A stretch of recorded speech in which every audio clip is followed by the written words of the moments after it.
Et en ce 8 mars, il est évidemment beaucoup question sur Internet de la Journée internationale des droits de la femme. Oui, un 40e anniversaire placé sous le signe de l'égalité au travail, et certains ont tenu à rappeler qu'une journée c'était bien, mais que c'était surtout un combat quotidien encore et surtout en 2017, nous précise cet internaute. D'autres ont regretté bien que le sens de cette journée soit souvent décrédibilisé. Avec ce petit dessin, on parle de journée internationale de droits des femmes qui devient journée des droits de la femme, puis journée de la femme, puis soutien-gorge acheté, culotte offerte. Pourquoi cette comparaison ?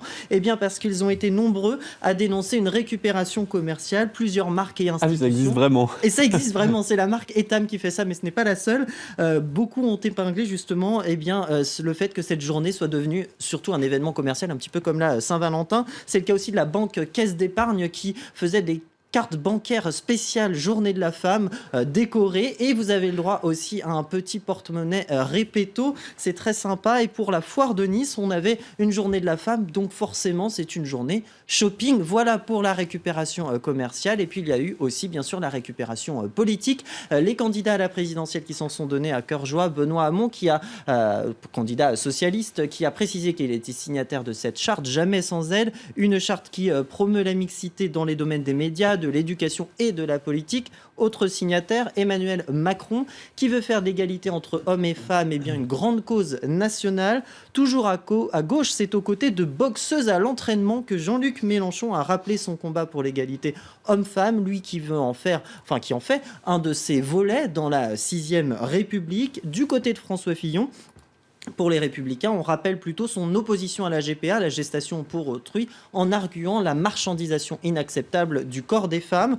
Christine Boutin, elle, de son côté, tacle l'initiative Mettez du rouge. Cette initiative qui date maintenant depuis plusieurs années, qui invite les hommes surtout à mettre du rouge à lèvres pour montrer leur soutien dans la lutte contre les violences sexuelles faites aux femmes. Oui, mais pour la présidente du Parti chrétien-démocrate, ça ne passe pas. Les hommes qui nous copient, on veut des hommes, des vrais, voilà son argument. Et puis du côté de Marine Le Pen, on promeut aussi l'égalité salariale homme-femme, certes, mais surtout la défense des droits des femmes passe par la présidente du Front National, par la lutte contre le fondamentalisme islamiste, rien de très nouveau. Autre défenseur des droits des femmes, en tout cas a priori, c'est outre-Atlantique, le président des États-Unis, Donald Trump. Et oui, lui qui défend donc les droits des femmes, profond respect pour les femmes, dit-il, et de renchérir. Rejoignez-moi pour faire honneur à leur rôle crucial. Lui qui a pourtant eu des mots assez extrêmement misogynes, tendancieux, à l'égard de la gente féminine.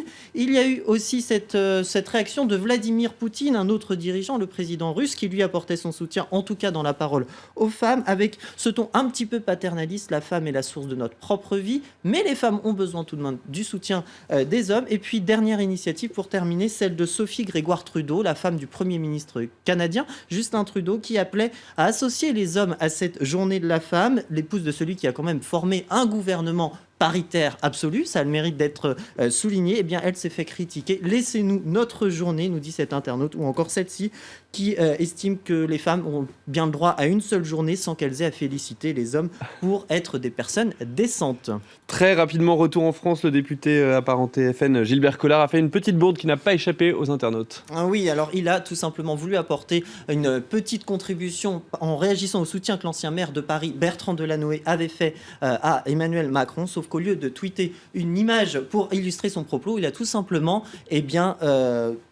publier tous ses comptes, tous ses identifiants, mots de passe, adresse email, compte assemblé, tout y est passé. Alors il a vite retiré et puis il a préféré jouer sur le ton de l'humour en disant que lui jouait la transparence, même si au Front National en ce moment c'est pas forcément à ça qu'on pense en parlant de transparence. Merci beaucoup Anthony pour ce tour de l'actualité sur Internet.